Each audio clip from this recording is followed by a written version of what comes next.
Welcome to the Indiana Third House session brought to you by the LaPorte Economic Advancement Partnership as well as the Michigan City Chamber of Commerce. My name is Mike Riley. I'm the President of Business Services for the LaPorte Economic Advancement Partnership. Before we announce our panelists, I have a couple thank yous for the event today. First, our team. We're on a skeleton crew. Bert's home under the weather, so you got a taller, younger version of Bert today. Lindsay Kneifel has a brand new baby boy at home, so she's celebrating. Yay. Thank you. We do have Eric Nelson with us today. I also want to thank Kurt. He loves to clap. So we also have Kurt Gillens, who's the Michigan City Chamber President, and his team, Caitlin Swistak and Dan Hogan, who are here. They raised their hands. We could not do this today without the help of Don Babcock and the Purdue Northwest team for putting on a fine venue, so thank them. And lastly, we have Alco TV, who's televising our event, so I believe they'll have a taped version for view after the event, so if you want to share that. So now to our panel. We have today with our panel State Senator Mike Bohacek, State Senator Rodney Pohl, State Representative Jim Pressel, State Representative Pat Boy is obviously not here, so we will defer her time to the rest of them. I'm sure they'll have a lot to say. So we also have County Commission President Connie Grammarosa. Thank you. And we have Michigan City Mayor Angie Nelson Deitch. And last but not least, LaPorte Mayor Tom Dermody. I want to thank them all for coming today. I know it's been a very busy legislative session for all of them, so we really appreciate their time to come and speak to all of you. So the agenda today, you've got one on your table. So we're going to give each of the panelists approximately 7 minutes. I'll try not to give them the hook too early, but we'll give them 7 minutes to talk, maybe 8 now that Representative Boyd's not here. When that is complete, Kurt Gillens with Michigan City Chamber is going to come around. He's going to have a microphone, so there's open questions. So I'm hoping that you have questions for our panelists. Let's please try to keep them professional, short. If you could direct the questions to a specific individual, it'd probably make it more pointed, and that way we can make best use of our time. So, and then after the event, some of our panelists are willing to stay here a little bit later and maybe talk to you for some things that you'd like to discuss after the session. So with that, we're going to start with Senator Mike Bohacek. This thing went, oh yeah, it's working, okay. Thanks, the session just started, 6 weeks ago. It seems like it's moving really fast. We've got one more full week of committees left. So any bill, either in the Senate or in the House, that has not seen a committee by the end of next week is gonna be dead, sort of, because we can always amend it into other bills in the second half. So some of the things I'm working on, we've already passed Senate Bill 11, which is to require kids 15 and under to have parental approval to access social media. Been working on this for, about 9 months. It's kind of tough to really frame it, but we got it in a really, really good place. We worked with some of our constitutional attorneys. We think it's in really good shape. So that's already out, and that's going to the House, where Representative Preston's going to carry it for me. I also do a lot of work around prescription drugs. So we have a bill to provide 100% transparency. So you will know exactly what your insurance company is making on you when they sell you your drug. So right now, you go to the pharmacist, you get your prescription, you whip out your insurance card, you pay whatever you pay. But you never really know what does this prescription really cost. So the bill would require, at time of dispense, your insurance company via their pharmacy benefit administrator, PBM. You'll hear that term occasionally. It's a middleman between the drug purchases. They'll require them to provide the acquisition cost for the drug and put it right on your receipt, so you will see what the drug cost, what you paid, and then you can see how much they made on you. And I think that one piece will start getting this in line. On formulary drugs, it's a different pricing mechanism where the money is kind of a little bit more covert. It's hidden on the back end. It's called a rebate. I call it a commission. So in that case, at the end of the year, you will get an EOB, explanation of benefits, that says exactly how much you paid in rebates, who got your money, and what a rebate is. And that's very, very important because remember when we had the whole insulin issue where folks were paying $300 for a vial of insulin? Eli Lilly testified 3 times in front of Senate Health that they have only been getting $100 for their vial of insulin over the last 5 years. But they've had to continue to escalate the cost so they can kick back that extra money to your insurance company so they can be on the list of preferred drugs. So you're overpaying for the right to buy a drug.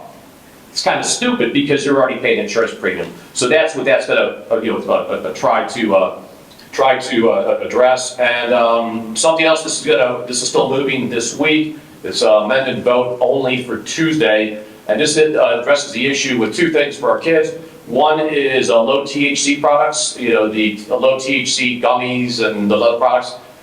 They're legal via the Farm Act, the Federal Farm Act. But we don't have any age requirement for it. So I was wondering, I mean, I've got an 8th grader, and how do kids show up with these gummies and they pass them around to their friends and friends get sick?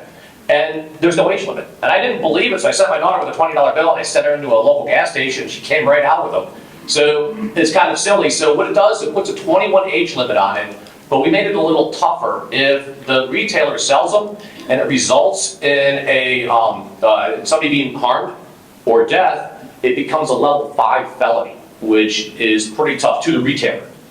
So this will straighten us out pretty quick. Another issue, we've been working with the tobacco folks and vape juice, something they put in their little vape pens. A lot of it has nicotine, a lot of it doesn't, but we don't really know what's in it. And there's a little bit of an issue with it, so we're going to put that in the same tobacco statute, so it'll be 21 and 21 and up for that as well, too, just like it was cigarettes. Because nobody knows what's in this stuff, nobody knows where it's coming from. So that's kind of what we're doing with that. We're still working through our tax bills. Hearing a lot of talk conversation about property taxes. We'll be finishing those up this week. The House has theirs. But whatever you see now is not what it's going to look like, 10 weeks from now when we finish up. So, but if you see things that you don't like, please let us know. Thanks. Okay, so I'm Senator Rodney Pohl from District 4, it's Michigan City, Chesterton, Portage, Beach Communities. A lot of legislation that I ended up crafting is mostly for individuals that I feel like are the most underserved. Well, 2 of the bills that I've got going on right now, one that's actually made it to 3rd reading, that is Senate Bill 409. That bill provides workplace protections for individuals that have children with IEPs or issues with absenteeism. Essentially, you can't be fired if you have to go to one of these conferences. Obviously, this is good for teachers, this is good for school administrators, this is good for parents. A lot of times, when you have a child that is having issues either because they have special needs or they're having issues with attendance, we want to make sure that the parents can actually show up for these conferences and that it can be scheduled and everybody's on the same page. One of the other bills that I have that has made it out of the Veterans Affairs and has to make it through tax and fiscal is 407. Senate Bill 407, what that does is it establishes a tax credit for employers who employ Army, Navy, Armed Services Reserves, and National Guard Reserves. A lot of times when folks are looking to hire folks, we want to make sure that they are incentivized to hire veterans.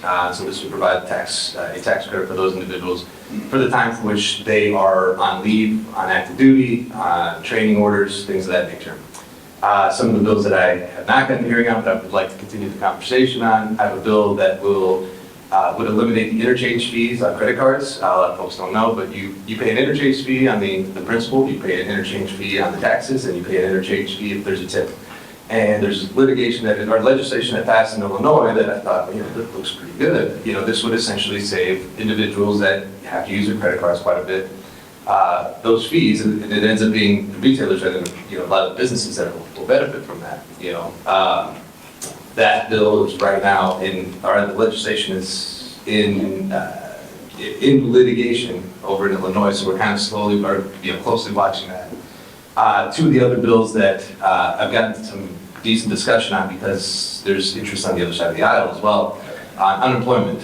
In Indiana, we actually have a pretty strict, rigorous unemployment process that I think we were labeled as the fourth hardest to actually achieve or to gain your unemployment benefits. However, not only is that a hurdle, and they properly identify who's supposed to get into a dozen. The issue is that we only pay about $390 a week, so about less than $1,600 a month. Obviously, unemployment is not something that lasts forever. It's for an individual who, without any fault of their own, has lost their job. They still have to pay the bills. They still have to pay their, they've still got to pay for rent. They got to still pay for gas, whatever the costs are for their children. So what this would do would establish, and by the way, we're the lowest in all of the Midwest. I think only maybe 1 or 2 states in the South is even lower than us. But ultimately, what it would do was it would provide higher benefit in the first 8 weeks, slightly less higher benefit in the second 8 weeks, and basically on par where we're at on the third 8 weeks. So it essentially would provide an incentive for individuals to really kind of move. The alternative that was proposed was, we'll just cut it from 26 weeks, which is currently at down to 14 weeks. And I thought that was pretty draconian for an individual that, finds himself on hard times. Particularly individuals, what I think about is, when my dad was losing his job at, about 52, 53 years old, he'd been in the newspaper industry for a very long time. Now, he's the hardest working man I've ever seen in my life. And to think that all of a sudden he would be out of a job and having to support us on $390 a week, I didn't think that was, that's just not doable. And so for me, that's the type of legislation I'm looking at. I'm not trying to break the bank, but I'm trying to make sure that, those that need it can have it. So one of the other bills that I had as well, that would address kind of similar issues is same thing with workers' comp. We also have a very, very low workers' comp. We've had the Consumer Bureau report done on the savings that we had done in 2022, when it came to adjusting where workers' comp, where people receiving the workers' comp and the rate that they were being charged at. You had these ambulatory surgical centers that were essentially bending the rules, costing our employers a lot of money because they were sending folks over there, the hospitals were sending folks over there. And in return, we got this great savings. And a couple years ago, I had a conversation with Senator Mishler and said, hey, we found this great savings. Why don't we pass this on to raise our rates? Because when individuals find themselves, hurt on the job, they should actually have a benefit for which they can support their family. So that's something that will continue in the conversation as well. As Senator Bohacek said, my big concern this year is going to be property tax. I've heard from probably more Republicans in my district that are both just constituents and local officials that are looking at what the numbers are going to line up as and to Senator Bohacek's point, it may not look the same, but the numbers as is, to me, are very, very alarming. I don't know how we police, pave, and plow the roads without the funds that we're looking at. I mean, we're talking millions and millions of dollars lost to the counties. That to me is a huge concern. In addition to that, the proposed cuts to Medicaid, that's something that I'm also very, very concerned with. So I think that is, as those two make their way through the Senate this year and through the House, there's going to be some pretty hard conversations about that. So I guess that segues into me, right? That's all your brother. Thanks. Well, good morning, everybody. Thanks for coming out. Appreciate everybody being here to learn about what's going on in the General Assembly and ask some really good questions, maybe add to the conversation. I think that's what the General Assembly is there for, is so that you all can add to the conversation. So this is an extremely strange session for me. This is my 9th session, it's my 5th budget session, it's my first new administration. Everybody's trying to get their feet underneath of them. We are having some very serious conversations on the budget. Medicaid, impacts from the federal government coming down on Medicaid. I'm going to touch on that because I think it's huge and people should really have an understanding of what's going on in this budget process. So it's a potential that the 90% dollar funding that comes from the federal government on Medicaid could be reduced to a 70-30 split. So we would lose 20% at the state level of what we receive from the federal government. Medicaid is the largest piece in our budget. It's over 50% of it. That is a huge impact. And what does that mean to all of us? That means we're going to have impacts throughout the budget as people come to me and go, hey, I need to keep this in the budget. Nobody's asking for more because they all understand the seriousness of it. And I picked up a couple cards this morning of just keep me in the budget. So tough conversations on the budget, but I guarantee we will pass a balanced budget. It will be no deficit spending. The Constitution in Indiana makes sure of that, and I think that's a good piece. So with so many things going on with the new administration, the budget session, Medicaid, tax implications everywhere, there are 1,300 bills that have been filed, or a little over 1,300. Lots of conversations. Those bills probably next Monday will eliminate half of those. Will actually be dead. They never received a hearing in committee, therefore it is typically dead, or it's a bill pending kind of thing. At the end of April, we'll probably, I would say 250, when I look into my crystal ball, 250 to maybe 300 of the over 1,200 that were filed will survive. So it's important to all of us up here that we hear from folks on what is moving. So there are a lot of things that are already dead. It's never going to get out of committee by Monday. The committees that I serve on are elections. I serve on utilities. Lots of huge conversations going on in utilities right now. And then I chair transportation in the House. So some of the things that I work on and mainly infrastructure related. So I do a lot of sewer, water, regulated, unregulated sewer and water work, sewer systems, septic systems, drainage, retainage. One of the coolest things I think I got to work on this year was expanding the integrated healthcare plan for EMS. The grants for that will now be open to counties if the Senate decides to pass that. It is passed out of the House. I think that's a great thing for us to be able to do. Townships have access to it, municipals had access to it, but counties were left out of it, so that got added into it. Protecting fuel sources is a bill that I'm going to hear in committee on Monday. My committee meets typically on a Monday morning, and we go through lots of things. One that I'm going to be doing is, should government or a homeowners association have the ability to tell you what kind of fuel source tools or automobile that you can purchase, own, or use in the state? And I don't believe that they should. It should be a consumer choice, and we're going to hopefully move that bill out of committee. Road funding. Road funding has been one of the biggest things that I've been tasked with over the last 2 years.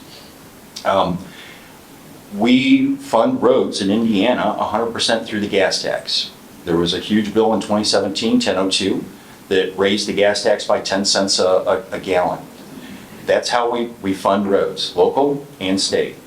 And I think it's interesting that if your model is gallons sold and people get better mileage and are driving less, that nobody really understands the impact that that has to road funding, both state and local. If that's your only revenue stream and it's going down, you need to look at other sources. So I had introduced House Bill 1461, and I spent 3 hours in committee. We took testimony for over 3 hours. And I think when I introduced that bill, I said there's 37 pages of options. This is a buffet, right? And you get an opportunity to choose on this, and we'll have conversations about it, but the conversation needs to be had. And you can't start a conversation unless you throw things out there. There were, in those 37 pages of road funding options, I was very specific to say, some of these are terrible ideas. Some of these just need a conversation. And some of these things really need to be implemented. So in transportation, we are going to amend that bill because of conversations, and it's from constituents, and it's from other legislators, and it's from counties, and it's from mayors that said, I like this, I hate this. And I think we've come to a consensus on moving that bill into Ways and Means to have another look at it. So I would tell you, stay tuned on that one. Gaming redistribution.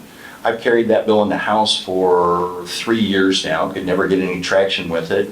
The Senate now has that bill, and I think it's a great piece of legislation.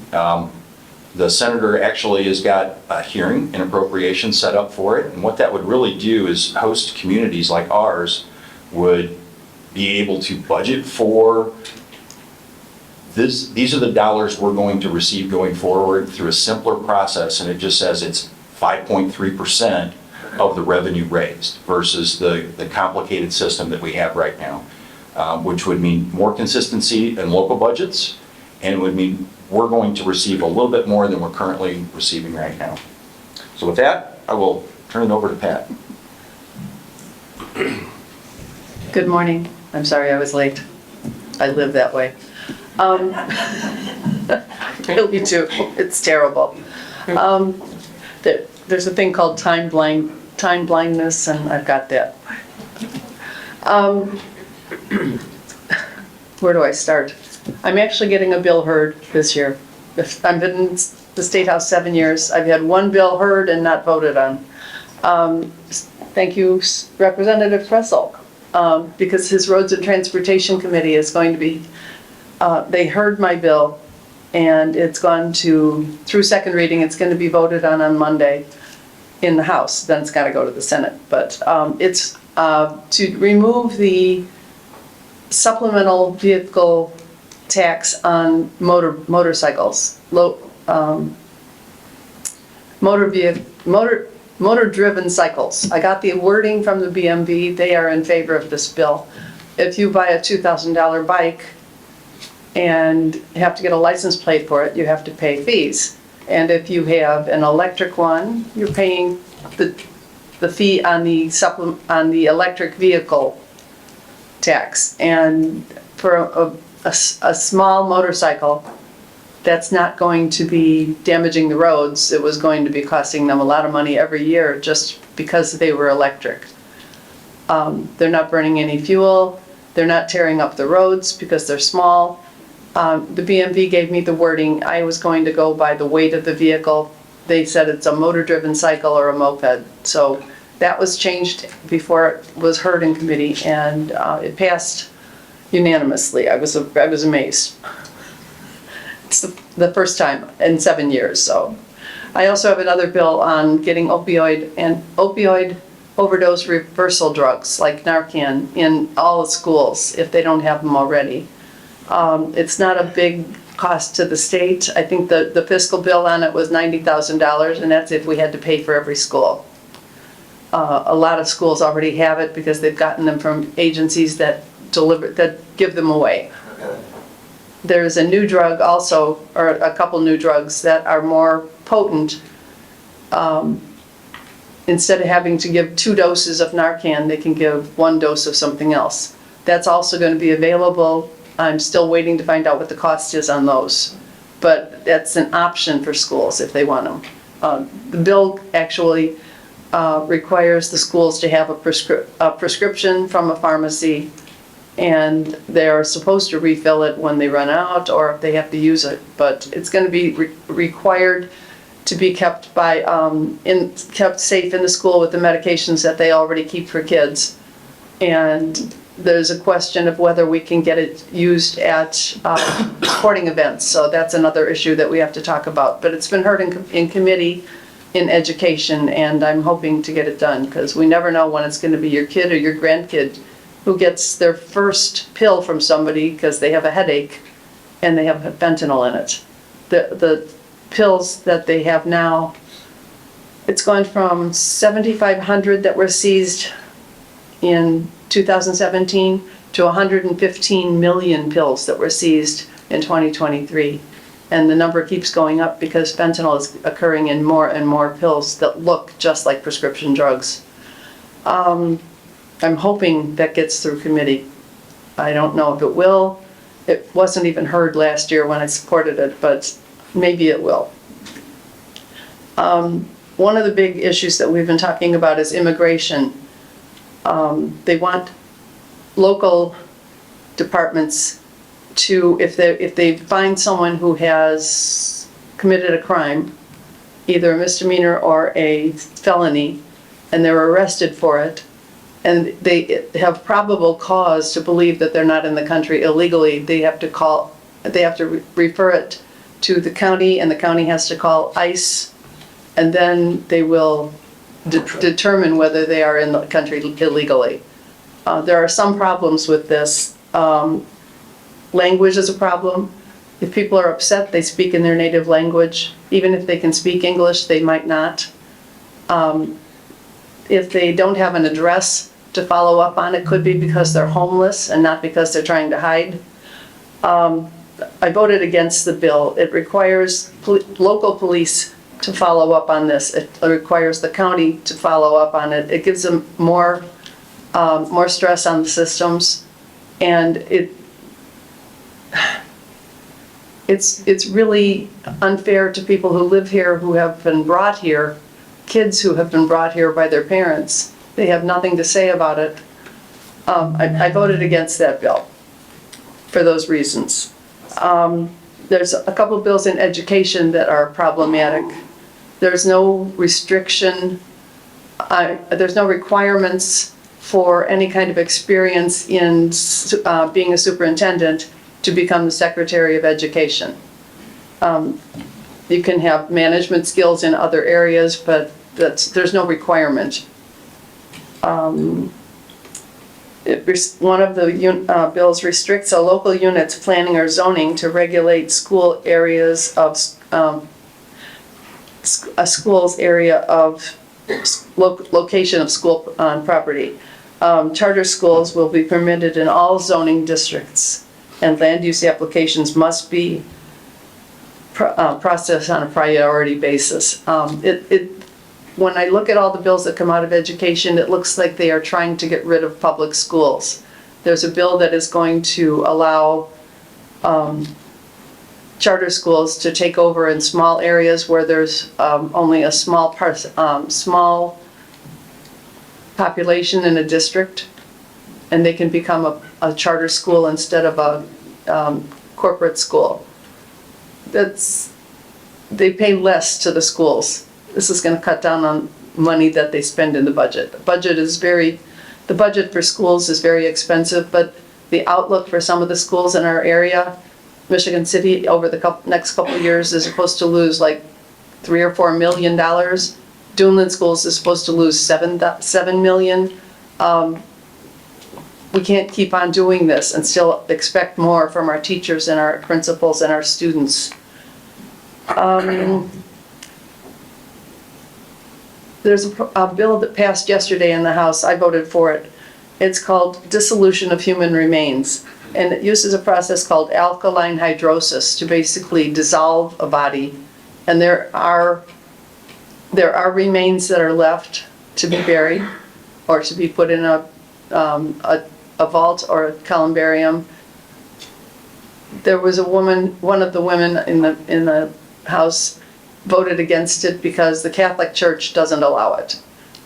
I voted for it because even though I'm a Catholic, I can't regulate how other people do this. And it's been used in a lot of other states, it just hasn't been legalized here. I think it's a good process. It doesn't involve a lot of power, a lot of energy, and I'm hoping it goes somewhere. It passed in the House yesterday.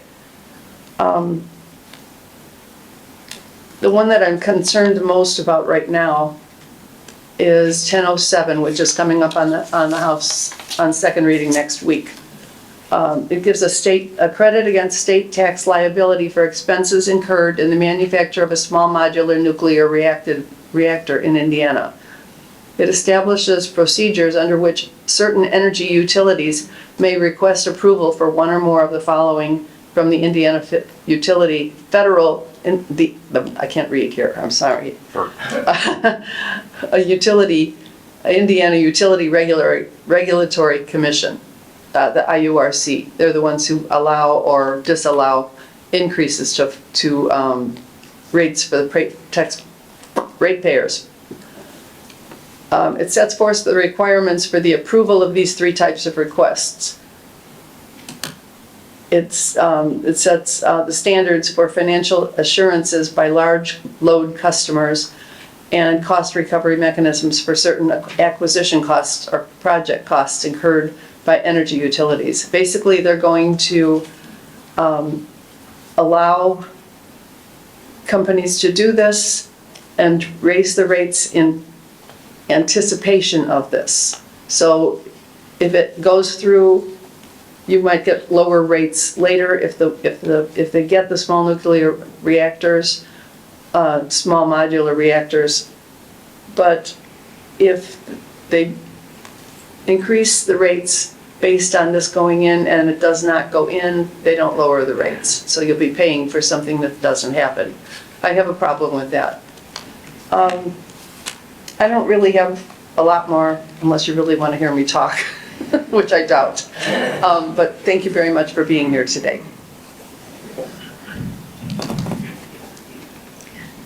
I'm Connie Grammarosa and President of the LaPorte County Commission. I like to thank everyone who organized this and invited me to come and speak. We've got a lot of good things happening in the county. There's some, I had to pick like the best departments, or I should say all my departments are great, but we're doing some really good, fabulous things in certain departments. Highway, remarkable strides to enhance the road infrastructure. Last year in 2024 alone, we were able to pave 52 miles of road, chip seal 40 miles of road, and 11 chip and seal. We also were able to stripe 30 miles of road. So right now we're working on a new online citizens request portal. It's going to go through Highway on their website, and this is going to give the ability for efficient and an efficient way for us to report issues on our roads and find out information about the roads. And so we're hoping that this is going to be able to give the citizen the ability to address some concerns and us promptly find out where they're at and get out there and fix them for you. So kudos to our highway department. Our building department also is going through some changes on their system. They are bringing in a new computer portal and that should be probably implemented at the end of this month. This will give not only like the contractors, but the contractors the ability to register and get the certifications for occupancy. It's also going to be a speedier way in order to get building permits and driveway permits. So we look forward to that, and we hope that you start using that at the end of the month. Housing has always been an issue for us. It's a concern that they always bring to us, and they need us to get the infrastructure in the different parts of our county. Between the commission and the council together, we were able, through the ARP money, we did quite a few projects, but these are 4 that really stood out in this last year. Wanata, we were able to give $500,000 for infrastructure. That is going to allow them to lower the municipal service rate and hopefully bring in about 300 homes. In Kingford Heights, we were able to give $500,000 for infrastructure, and it's going to give them the ability to bring in 750 homes. La Crosse was granted $175,000, and that's going to go towards a downtown streetscape. And then in Hannah, the Lions Club came to us for some walking paths, and we were able to invest $100,000 into that. And so it's these small communities that we really try to help out. I know last year we also helped LaPorte City with infrastructure, and so we're always trying to make sure that throughout the county, everyone's being heard. If you know of something that you want to bring to us, by all means, come to the commission. We'll grant permission to go down to the council. And I think that we all, the whole 10 board, between the commission and the council, we want to see our county built. We want to see us moving forward. KIP, that's always something that it's been developing for years. I mean, this is not something new to anyone. We've done a lot in there. We still got a long way to go, but one of the key points that we're going to work on this year is surveying all the roads, so that this way, hopefully, the council or the commission can take over and manage them, and then we can get those paved. It'll be more attractive to our to KIP to get more industrial companies in there, so. The last thing is NIPSCO. NIPSCO rates, we know that they were going through a lot of negotiation. They're planning on raising it. I'm proud to say that LaPorte County was the only government entity that opposed the tax rate increase. And through doing that, one of the things that we were able to speak about at the last commissioners meeting was we were able to get 4 key points. The first one being agreed to study the converting the generating station from a combined cycle gas turbine facility with gas fuel facilities, emitting half the emissions of the coal plant, allowing us to keep 125 good paying steel worker jobs.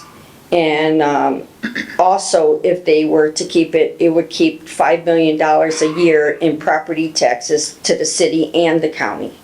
So, second thing was NIPSCO has agreed in a second deal point to conduct feasible study for either gas fuel plants or other clean energy generator technology on another site of LaPorte County. The third key point was securing the $5 million for additional electrical infrastructure in KIP, which that's something that we really need. And then a couple years back in 2019, NIPSCO was able to, they negotiated for them to give us $3.5 million to do infrastructure for manufacturing or solar in KIP. That was due to expire in 2026, and now we've had that extended to 2030. So I'm really happy about the things that we're doing, and we're really trying to move the county forward. Thank you. Good morning, everybody. Perk up a little bit. I'm Angie Nelson Dyche, the Mayor of Michigan City. I will say, though, that the last couple of weeks I've been down in Indy at least once a week, and I would never do that job. I would say hats off to our elected state officials. Mayor Tom, I know why you got out of it, because it's a thankless situation and crazy down there. So Michigan City over the last year has been it's been an interesting time. So we spent a lot of time last year focused on, I spent a lot of time focused on the sanitary district, but my team has spent a lot of time just working through development of people, making sure that we have the right people in the right places. We made several changes in leadership, and we're going through a new set of changes in Michigan City in our planning department and our HR department. So underway, I have a new public works director that will be starting. She will be starting on the 18th of this month. We have a new HR director that will be starting on the 18th of this month. What we do is identify, talent sets and skill sets and move people around. This is the first year that we've had people who've been promoted into new positions, moving some folks around into new opportunities, just making sure that we have the right people in the right place. Our controller's office has taken over the finance department for the sanitary district. So this year, as I started the year with the team, this is the year of growth and process improvement. We've got to make sure we document what we do and provide better customer service to our residents. So we have several things going on that impact us downstate. Last year, we increased our fees across the board. We hadn't had a fee increase in most places. It's over 25 years. How do you do business that way? I know, the public says, man, you're raising, you're taxing us. And this is what I have to say is that we have to protect the services that we provide to residents. And as we go through this budget cycle with the state legislature, we know that we will be impacted in some way. Last year, I started preparing our city council for road funding. I said, listen, here's the data, here's the numbers. We need to pass a wheel tax. That's going on the agenda in March of this year. And I've had a couple of conversations with State Rep Pressel about it. And the bill, it'll go through some changes, but I think, trying to explain to them the impact of what that looks like for us. What I found is that casino host communities, we're probably the last to pass a wheel tax because we rely so heavily on the riverboat. And one thing I can say about the riverboat is it's been steadily declining for years. And I've always been that one, probably the most conservative financially about that riverboat, is that it could go away. And COVID proved that, and we need not rely heavily on that. So we have a lot of projects going on in Michigan City this year. Right now, we have two infrastructure projects. One in particular is our annex property off the 20. And that came in several $1 million under what was projected a couple of years ago. So we're putting water and sewer in, that's been bid, and that will be happening this year. Our second one is because we received residential infrastructure funding money last year, we're increasing capacity on the north side for development. And so that is another project that's happening. We're close to completion on our parking garage, as you all see the cranes in Michigan City, downtown for our train station. It is really sparking a lot of development on the north side of town within a half a mile radius of that. So we are excited. My focus for the next 2 weeks is really around House Bill 1448. I'll be testifying next week, and that is the redistribution of some funds that Gary received that East Chicago and Michigan City were supposed to receive. So in saying that, I've had, several conversations with some senators and representatives about the bill, and, what my expectation is and what my priority is. And my priority is Michigan City getting the $5.7 million, sooner than later, but understanding that there is an impact to the city of Gary. So I'll, be in support of what Representative Slater puts forward, as long as there are no amendments to that bill. If there's any amendments, I'll oppose it if it's negatively impacting Michigan City. So that's where I'm at on that. And making sure, I met with the state comptroller, my team has met with the state comptroller and talked through some scenarios, and just making sure Michigan City has a voice when it comes to those things. Other than that, I'm gonna defer now, so that if there's any questions afterwards, I'll be willing to answer. We have a lot of things going on with the prison site and that process, but just a lot of cool housing projects that are happening in Michigan City. So, like I said, our focus is, I do have one thing. I knew it was something. We did participate in 2 Gift 8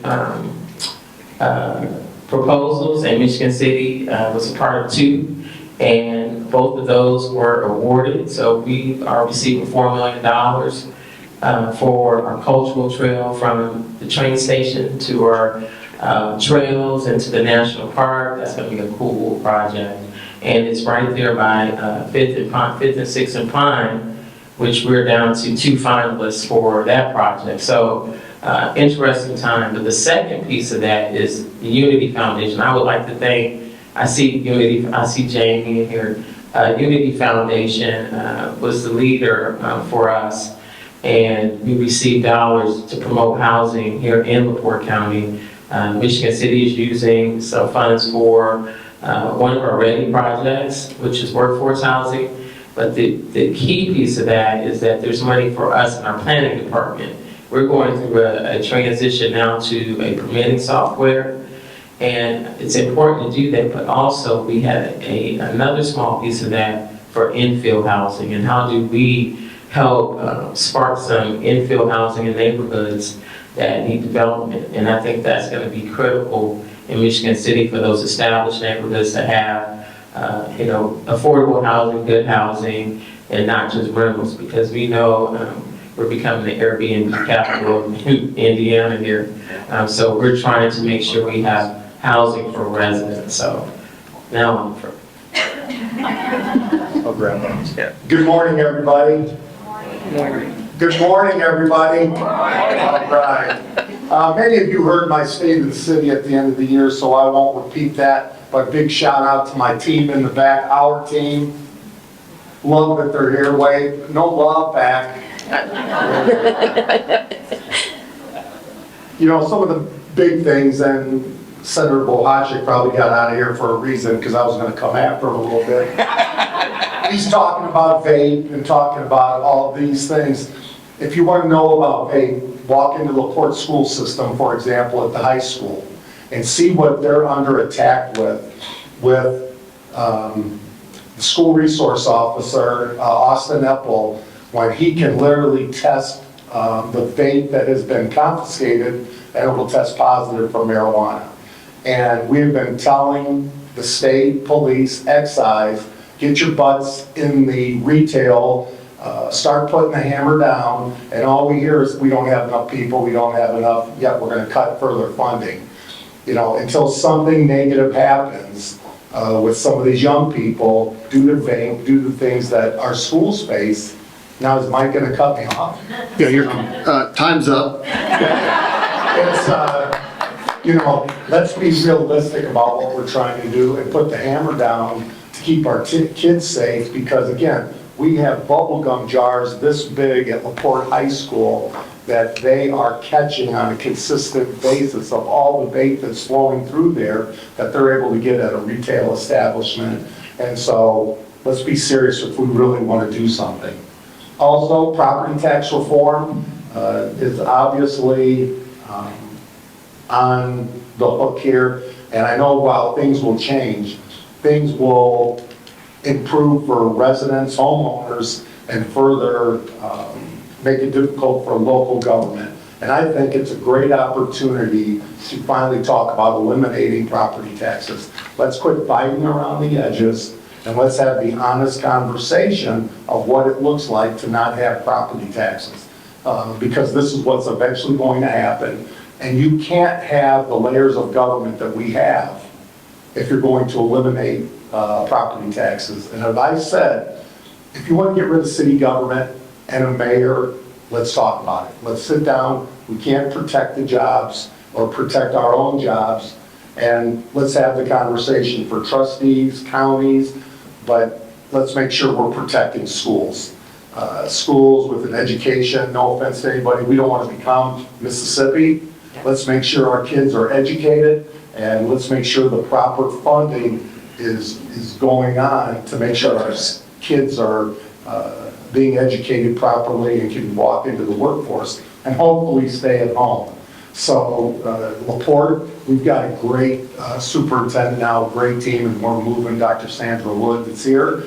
And I think it's gonna, I'll say this, and it might upset some of you, but hey, I love the fact that we're competing for students, and it's time with our friends Mr. Anderson and New Prairie to come back and get our kids back from South Central, from New Prairie, and let's bring them back to LaPorte, and that's going to be our goal. And they're wonderful. Ben Anderson is a wonderful superintendent, New Prairie does a great job, but we need our kids in our school system, and the legislature's allowed us to have that opportunity to go ahead and do so.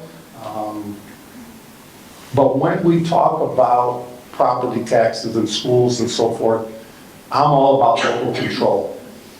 We need your help to what you want and the services that you receive. If property tax is on the hook, do you trust the locals here? And I'll speak for Connie, Angie, and myself. Do you trust us to have the local controls? Let us make the decision. We passed police and fire, public safety lit recently over the past year, couple years, and we had to go to the county. And everybody's better off because of that. But what I'm going to ask the legislature is don't make us go to the county. We have a city council, Angie has a city council. Let us have the controls that we need to move our community forward. And you will let us know with a vote, voting us to stay in office or voting us out of office if you don't like what we're doing. But don't make us go to the county, and I think we've got some really good new people in county government right now with some good ones. We're trying. Already here. And, you know, it's funny because the Republicans used to blame the Democrats, and now the Republicans are in charge and we're screwing it up like the Democrats did, so we're both to blame. But we're finally having some good people in office right now, so we'll see the county move forward, but give us the controls to make those difficult decisions. You know, we're doing our part, for example, Civic Auditorium, Beechwood Golf Course. We stopped funding them with property tax and said, it's your job, and Mark Schreiber, great job to you and his team. You have to become self-reliant. What are you going to do to make the Civic Auditorium better for our community and generate your own revenues? And they are to the plus. The same with Beechwood Golf Course. We're preparing for all this. We have a great team that's doing their job. And I'm excited about what the future looks like for government and the changes or improvements that need to be made for all of you. And I think I'll stop there and let's get it on together and have some good conversation. All right. I want everybody to take note. This is the first time that a panel of elected officials finished under their time limit.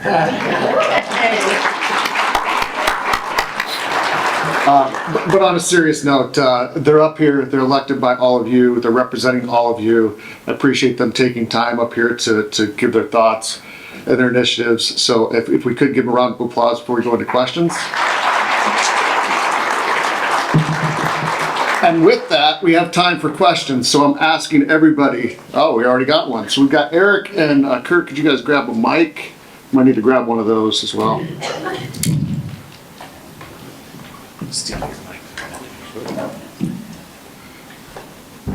You got about 15 minutes, so fire away.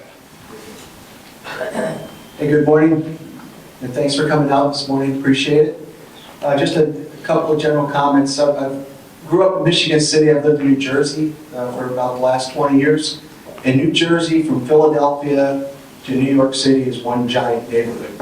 You know, it's just strip malls and you know, housing and so on.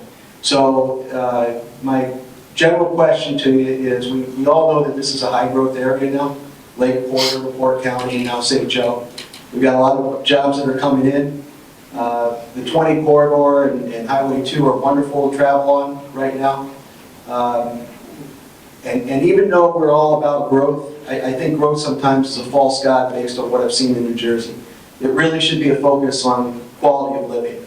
So the things I'd like to just leave you with as you're going forward in legislative sessions and so on is, you know, as we're accepting this growth and appealing to it and incentivizing it and so on, please think about the frameworks that this growth will happen so that we preserve some open land, so that we have proper setbacks, so that we don't give away the farm necessarily in tax incentives, and keep the rural character of our area, you know, somewhat to your heart, so that we don't end up being a giant strip mall like 6 between 65 and Schererville. I mean, you know, it's one light after another, after a strip mall after another, and you can't get on the road. We don't want that on 20, we don't want that on 12. So just keep that in mind. Point of personal privilege, I've watched Mayor Angie for the last year, and Mayor, I think, I'll speak for a lot of people in the community. We appreciate your clarity of thought and the love of community that you bring to that job, and well done so far.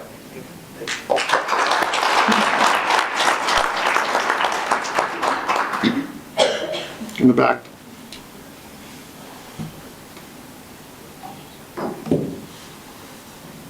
Good morning, everyone. Thank you to everyone on the panel, and I was really sad to see Senator Bohacek leaving, because I know he's very busy, but I wanted to give him a public shout out And I know there's other representatives on the panel at the state level that I hope we will get your support as well for Senate Bill 350. And when I testified this week downstate, I just want everyone to know that Senator Wojciech stood up, not actually stood up, but he stood up for the fight that we have about better protecting our children in our schools with AEDs and having a cardiac emergency response plan in place. This is a mission that I have been on for quite a few years, and I hope that it gets through this time. It goes in front of the Appropriations Committee next Thursday. And I'm just asking all of you if you could reach out to your representatives, because this is life and death for our children and anyone who steps on school grounds. And if we do not have those AEDs in place, and we do not have a plan in place, it's just more children will die, and that's unacceptable. So I am looking forward to seeing this bill move forward. We have a long road ahead of us. I know once it gets through, hopefully the Appropriations Committee goes over to the House. I'm really asking you three up there for your support, because our children in the state of Indiana deserve that, and parents, grandparents, aunts and uncles, we all deserve that. Every child should come home from school. So, thank you.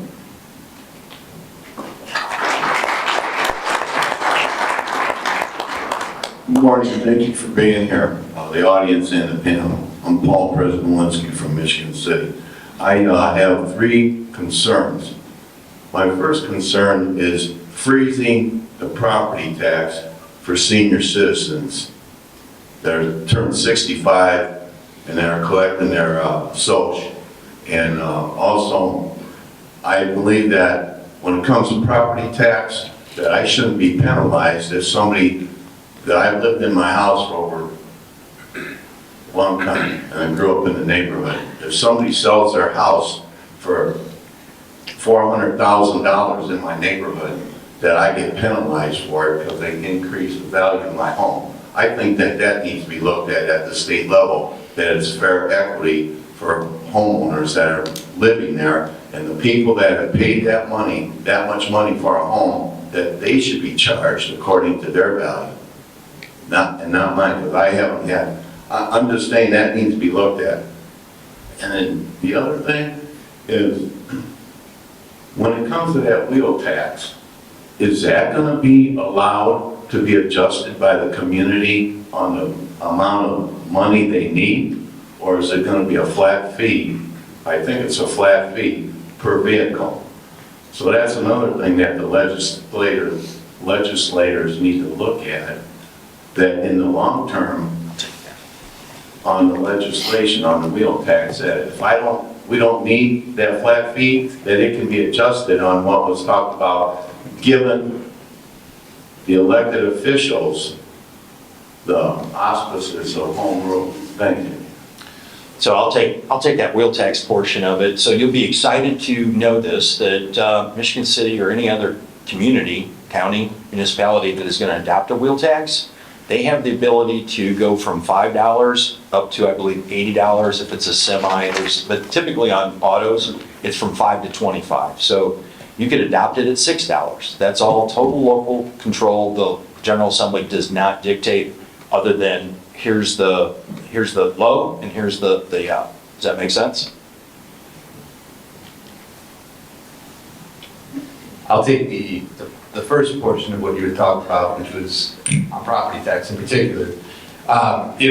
From my point of view, in my opening remarks, I said I was looking out for those folks that are the most vulnerable situation. And I believe that if we're going to, we just had a whole election where people, really voted in the way that they felt that they were struggling. And that was their voice. We're struggling to pay our bills. And I don't think that's any more clear than folks on fixed incomes, 65 and up, folks that are on, on that cusp of poverty. And so when I'm looking at this SB1 and how this is going to ultimately impact, the locals, we need to, if we're going to do this, if we're going to, look at property taxes, we need to start with those folks that were struggling the most. To the gentleman's point right here, he was talking about, well, we want to grow, in a way that is responsible. That starts with ensuring that you have a good planner, either at the county level or at the city level. In order to do so, you need to pay somebody. In order to pay somebody, you need funds. And when we're looking at SB1, we're talking about massive, massive cuts. I mean, I'm looking at the numbers right now in the fiscal, and you're looking at Lake County, in its first year would lose $104 million. LaPorte County would lose $12 million. LaPorte County would lose $33 million, and it goes up until 2028. To me, those are unrealistic numbers, and what you're gonna end up seeing is the bucket's gonna get passed to the county. You guys pass your own taxes. You guys try to make up for that loss. So what you'll see is, okay, well, we're gonna have to increase our lid. So, essentially, robbing Peter to pay Paul. Ultimately, this money has to come from somewhere, and I think by doing it on the income, on a local income, what you're gonna end up seeing is people are gonna be very, very upset. Now you're taking money directly from me, not for my investment, not for my home, not for, this increase that I have in value. Now this is coming directly out of my paycheck. That is not gonna be an answer that I think is sustainable. So that's the conversation that we have to have for the rest of this year, is how are we going to approach that? And I think absolutely to your point, we should definitely start with those that are most vulnerable. I'll add to the senior piece of it. So I did have a conversation with AIM. I meet with our seniors and have coffee with them, and that same question came up. So there is an actual municipality that has done something around that, because one of the things I don't want to happen, and I agree, if you want your property values to go up for when you leave here or somebody else comes in, as a mayor or as a city council fiscally responsible for the improvements, we want values to go up, but we do understand the impact on property tax. So I met with Matt Greller from AIM to talk specifically about legislation, or how would a local municipality fund that piece of it to hold the taxes, as Mr. Pavlinsky said, freeze the taxes for particular groups of people, to allow the value to go up, but still stay in their home.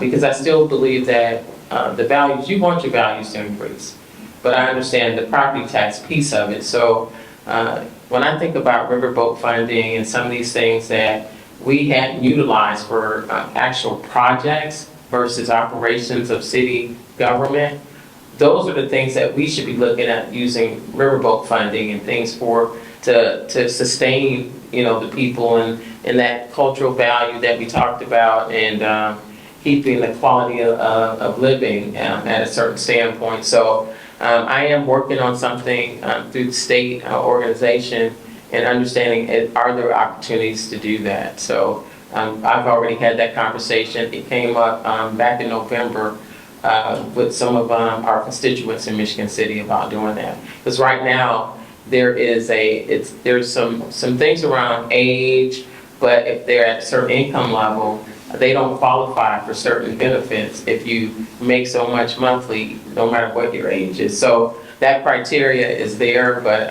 we're going to look at, how can we frame something like that? Questions?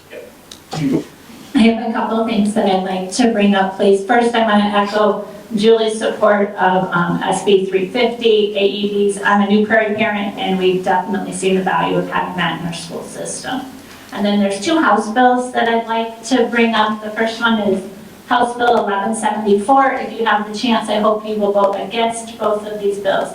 House Bill 1174 essentially allows additional fees to be added to payday loans, which are already at exorbitant interest rates.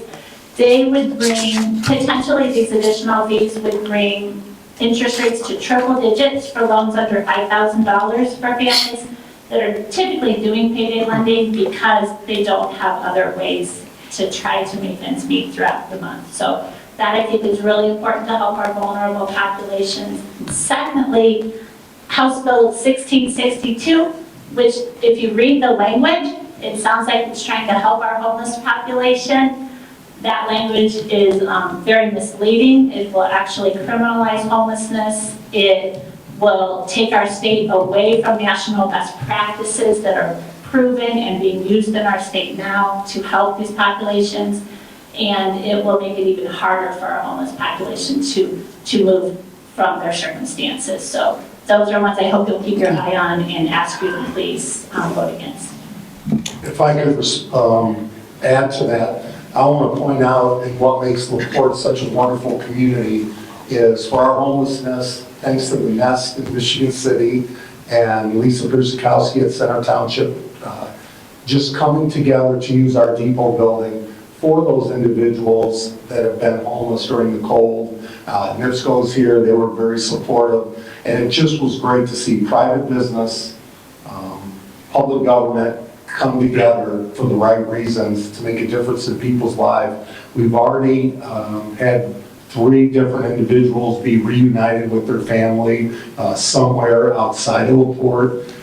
We have housed 2 different families that have come from this homeless situation. So I think we all have to come together to help those individuals in need. And just another shout out to everybody in LaPorte. We've already had 82 requests to volunteer their time to make a difference at the Nest LaPorte. So there are good things, and we just all have to work together to make it happen. And we all know our homeless population is growing. I know we utilize some ARPA money to expand some additional services at the Salvation Army during that cold spell for emergency homelessness. But there's two points to that is with that, 2 different individuals within the first 2 weeks went and got sought recovery assistance from them. So Major Dale drove one individual down to Indianapolis to move into a recovery home and another one over to Lake County. So these services are important. We know that they are, but we also know that these organizations do it not because of the money, of course.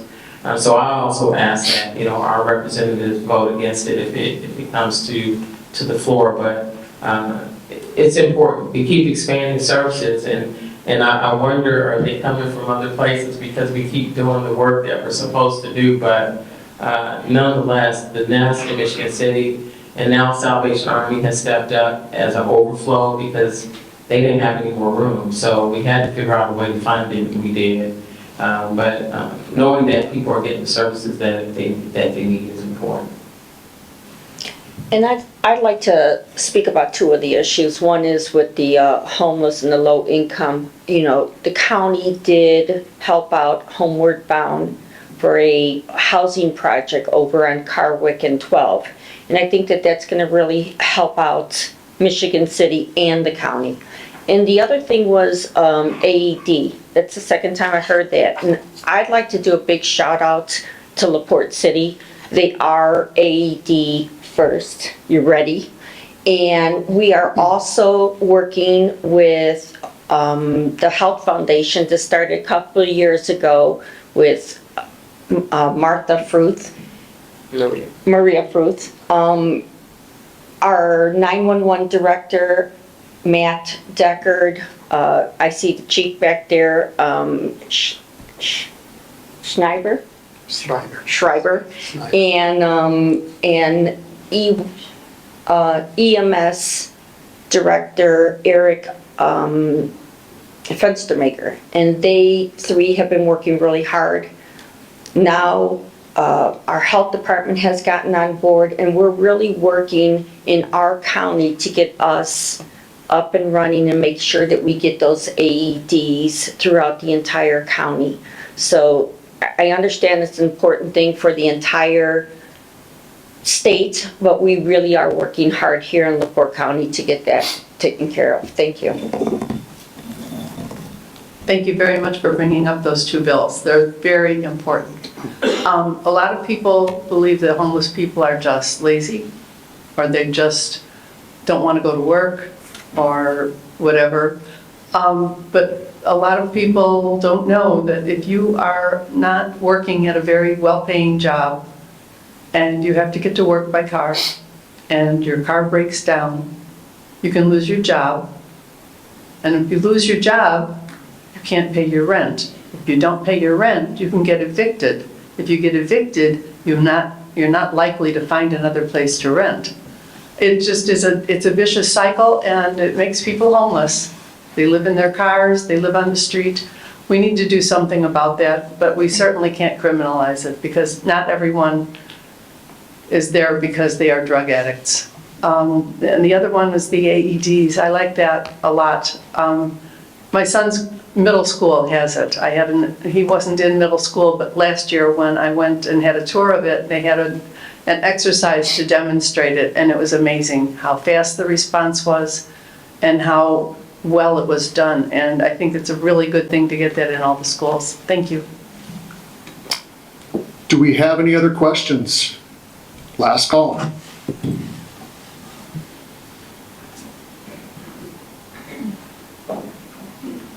Hello, thanks for having me. I'm an intern, so I'm a little bit of a newbie in our office.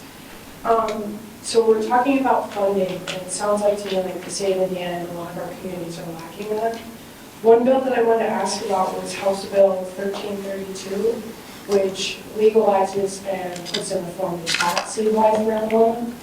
And I understand that might be a push button topic for some of us as well, but Michigan got $270 million in tax money revenue.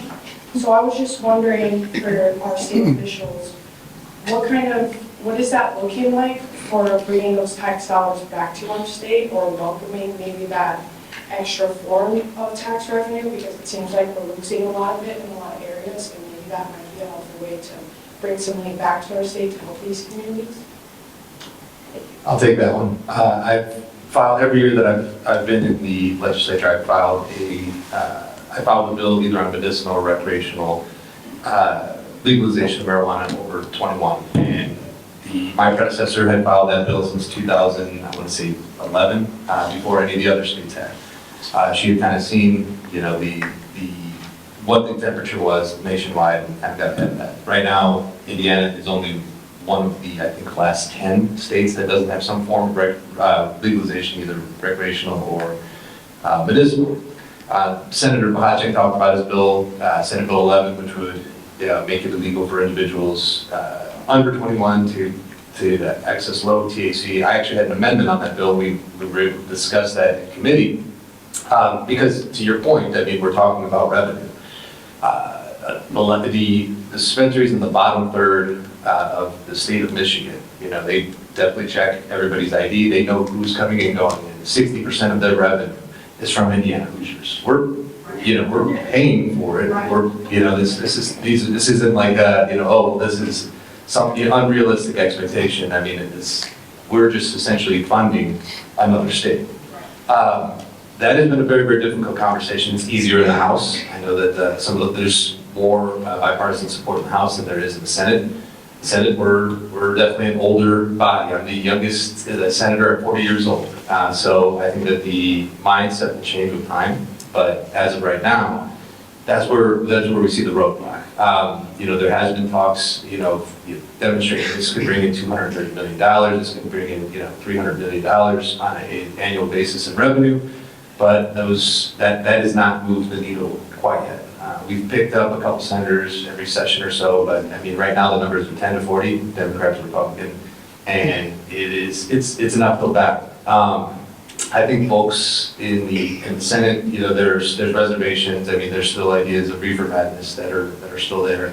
But I mean, realistically, we're going to have to take a modern approach because ultimately, we're sitting, and again, this is not something, that when we have this conversation, we're talking about these dollars going back towards funding for mental health, one of the biggest issues that we see, in our state. It's one of the biggest issues that we continuously have. It's a hard conversation to have because, a lot of folks do have those reservations about what this will lead to, but, ultimately, if we're, it's not as if we're, Hoosiers are not buying marijuana, they're just going to other states and doing so. So, this could be money that could be funded directly back to law enforcement. This could go to, essentially opioid crisis issues, this could go to mental health crisis issues. It can fund a whole lot. And us here in Northwest Indiana, we know that. It's, a lot of it comes from pushback in some of the local counties. But, right now we're kind of in this corner where, some people don't even understand that it's not there. So. Real quick, I had one last question. So I don't know if this still got traction. Can I talk about marijuana? Oh, yes, I'd like, again, time's up. Seriously. Sorry. So I looked up House Bill 1332. I'll deliver the bad news. That bill is going to die. I'm sure of it. It's not moving forward. So that conversation, to Senator Pohl's credit, is more likely to happen in the House if a few things are put out there. The true holdup is, and I would say this project was set here, anyway, I refer to the Senate as the geriatric ward. They just don't get it, right? So they're not even willing to have the conversation about medical, about recreational, about anything. And until that happens, I don't see the House doing anything with it other than Representative McNamara, and I'm a co-author on that bill. That bill will move is to figure out what is the legal limit. How do we test for impairment? And I think that's really, really important to everyone in this room. We have an impairment level for alcohol. We should have one for marijuana. We need that regardless of whether we've legalized it or not, because of all the traffic coming to and from. And I would say, to Senator Pohl's credit, the 60% number being Hoosiers, probably right. I would say the other 40%, split that down the middle, and it's from Illinois, because the tax is less in Michigan. So lots of issues around it. The House is moving to at least set up parameters. The possibility that it comes off the Class 1 substance at the federal level is real. I think that will help. The new administration that I mentioned early on in the conversation, Governor Braun now, has expressed an interest, not said, yes, I want to do this, or no, I hate the idea, but it expressed an interest in having that conversation about medical. So I think we're there. I did promote, with the road funding issues, and we didn't talk about real numbers, but it's a real problem. So having a conversation in the Speaker of the House's office, I said, hey, I got a great idea. How about pot for potholes? I did not see the humor in it. So we will not have pot for potholes this year. I've offered medical marijuana bills several times over the years. I didn't do it this time because I was saving it in case we needed it for amendments, and I might have an amendment if there's a bill that comes up.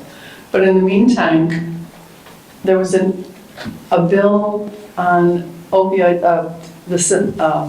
drugs, on the list of drugs in Indiana, and there was an amendment asking them to take marijuana off of that list, and it was defeated. The reason we need to have it taken off the Schedule 1 is so they can do testing. Right now, they can't do studies on it or anything because it's a Schedule 1 drug. And we really need to make some change on that, but nobody's listening. My question before Mr. Pressel interrupted me, but You can we had... feel free to move on, Mr. Time's up. So I don't know if it's got traction, but in terms of school board and having a political party on the school board, what are your thoughts on that? So I voted no to that in committee. I don't know that the House will entertain that again. So my thoughts are, you can already tell if somebody's a Republican or a Democrat, that's important to you. And that's the argument, right? You can already run as a school board member and be a Republican, put it on your sign, put it on your handouts. You can inform the public of that right now.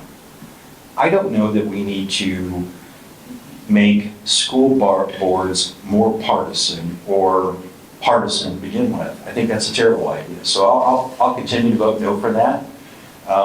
Just not a good idea in my mind. And you can already do it. So why do we need to legislate it? Thank you. I mean, this is exactly what I'm talking about. When you have these conversations, Representative Pressel and I agree on so much. And I think so many folks, when they want to get into politics, they think, we gotta fight. It's only more of an opportunity for that to happen. It's turned into this, this fictional division between people. Really, your school board is, you're looking out for your students, you're looking out for your teachers, you're looking out for your school administration, the community as a whole. There doesn't need to be a partisan line on that. There's a lot of elections that I would say that, really, why does it matter whether you're Democrat or Republican? Are you going to treat people differently as a judge because you're Republican or you're Democrat? Are you going to treat people differently because you're a sheriff because you're Republican or Democrat? No. Is your approach going to be different? Probably not. I mean, at the end of the day, you got the same job to do.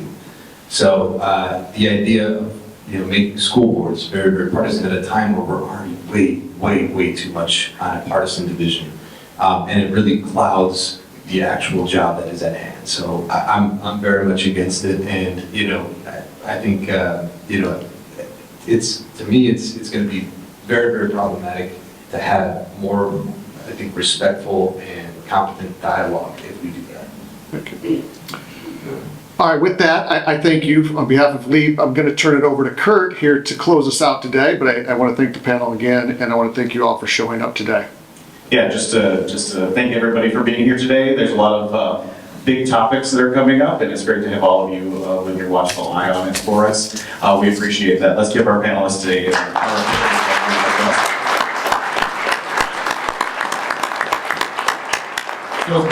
It's been a long week, so it's Friday finally, and just enjoy your weekend. Thank you for being here. Thank you to LEAP for being our partners in this event. We look forward to many more co-events here in the future. Thank you. Have a great day.